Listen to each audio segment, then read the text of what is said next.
Hello everyone, this is the Clumsy Off again. My name is still Guido, and if you recall, I threatened I would use my little 500 something ton rocket for a direct ascent. And as you can see right here, this is not a little 500 and something ton rocket. There was a little muddle with a mod when I updated to 1.3.1. We will see the small rocket later. First we will see the big one I built instead.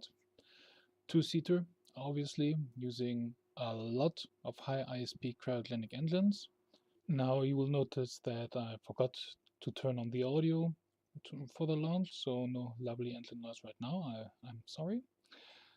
Gravity Turn is doing the flying right now, so I don't think this needs a lot of narration. It's just a lot of high-ISP cryogenic engines doing the cryogenic engine thing. Let's take a look at the landing craft. First thing you will notice is these two lovely bubbly tanks and a preponderance of separatron engines underneath. That would be the launch escape system.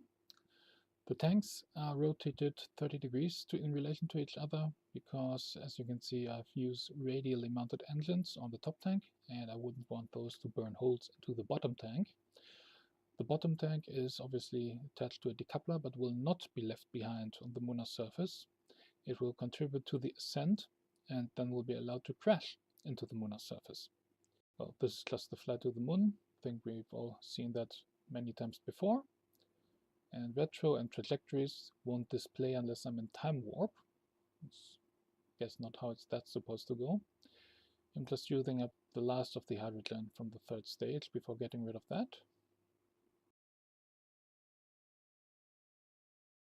Bye-bye. And you can see landing aid is hard at work here with the RCS thrusters. It went a bit sideways there, but not nearly as badly as it could have been. RCS build aid is invaluable as always. Vertical velocity control doing the vertical velocity controlling for me. If you've seen my previous videos, you know how this landing will go. Vertical velocity control is going to take me down nice and gentle. Landing aid is going to keep everything over one spot. And that one spot will turn out to be useless for landing. It usually is.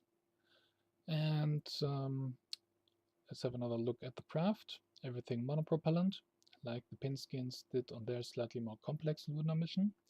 The Mamba radial engines have a reasonably high ISP, so I can get away with this. And down, down, down. That looks nice. Careful, careful, and that's useless. So let's try it. There we go. Nice and slow, nice and slow. Back it in, nice, careful. Nice and slow.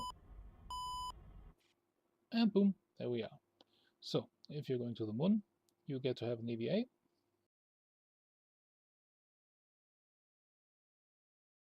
Now, let's get off of this rock. As you will see, we won't need those legs anymore, so we won't take them along. The bottom tank has some fuel left to give though, but it will also be jettisoned shortly. So right now I'm just setting up orbit with a nice high apoapsis to arrange for transfer orbit back to Kerbin. Just going to raise the periapsis as much as I need to avoid crashing into the moon itself. Now this will be a bit elaborate because I like to do one burn that will do it all and puts me right back into re-entry on Kerbin in a nice flat trajectory that will land me in water. Obviously trajectories, even when it works, when I'm in time warp, it can't oh, come on. Well, periapsis didn't... What?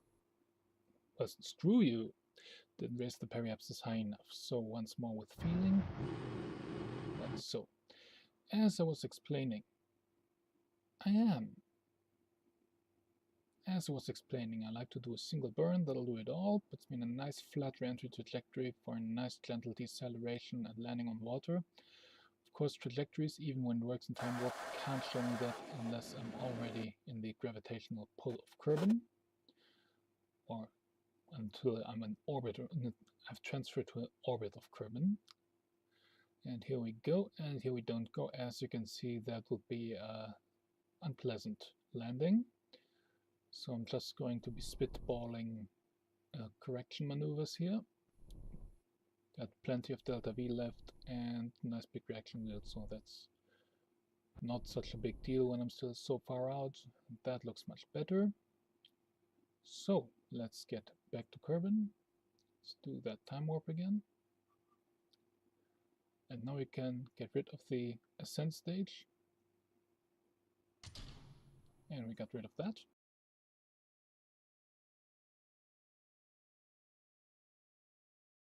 I don't have a docking port on the capsule's nose with this mission, obviously, so I get to use this little fella here. Balut should make for a nice and gentle deceleration, and oh dear. Indeed. Well, Jeb and Isabel, they are tough nuts. They can hack it. All we got now is the finally gentle descent. Smart parts and real chutes are doing their thing to open the chutes and cut the balut a little bit too soon. So now this is complete. We can get to the rocket that you've all come to see with the little lander that I used in my earlier video. 577 tons. A little bit bigger, I added a few extra tanks and bigger SRBs, and I also switched to high-ISP cryogenic engines for this one. Well, 577 tons, though that's entirely within the range of various Saturn V's I've seen in various craft libraries. Taking off from the ground with big cryo engines and big SRBs is not unreasonable. Big SRBs are especially not unreasonable for this game. About those SRBs though, on first takeoff with this design I had a slight problem. Well, you can see what's going to come now, or you can guess. Well, you guessed wrong. The first and second stage of the rocket are cryogenic, but I wanted some nice big RCS for the third stage, so that is liquid fuel and oxidizer, using the high-ISP space shuttle main engine. Let's look at the craft now. As you can see, it's largely identical to the craft from my earlier video. Slightly larger tanks, no docking port obviously, and the legs are on decouplers. Apart from that, it's the same craft very much. So now let's just enjoy the lovely visuals as we go to the moon.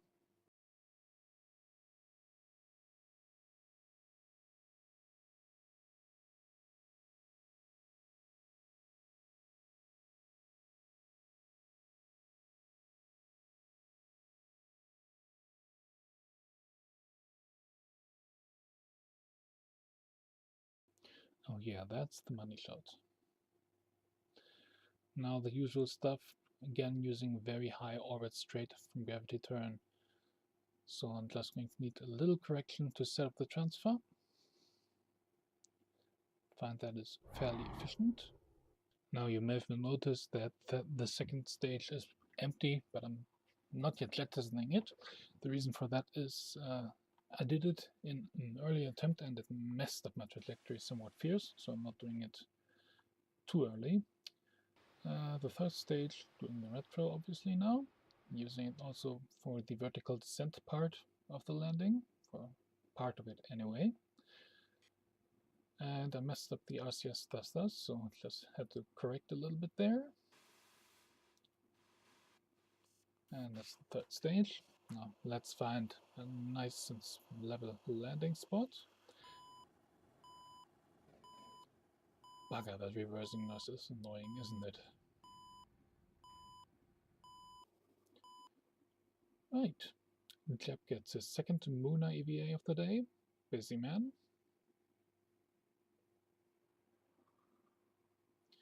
And let's get off of this rock again. Legless. Now, once again, going to set up a nice high apoapsis and a high enough periapsis this time. Hopefully, anyway. Otherwise, the return, it's pretty much the same what you saw with the two-seater earlier. The big bottom tank is going to give up what fuel it has left. Missed the job. Not a spectacular sight anyway.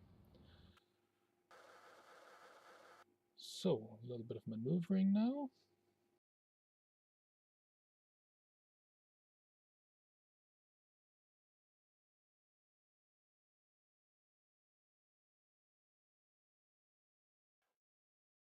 once again, I want to do it all with one burn because it's a bit show-offy with a nice flat-ish re-entry trajectory. And let's see how that works. Ooh, that's nice. That's pretty much spot on, just not flat enough.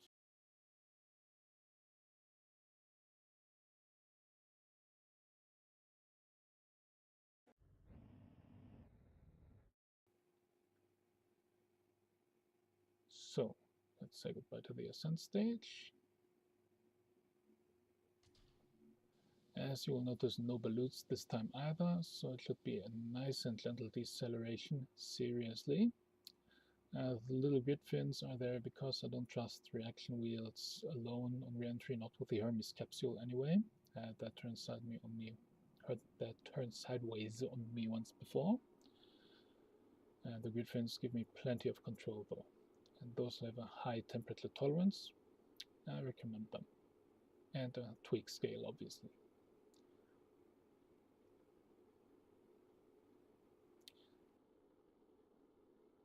As you can see, the G-force is nice and steady, nice and slow, nice, not going red, not going red, not going red. Come on. Sorry, Jeb.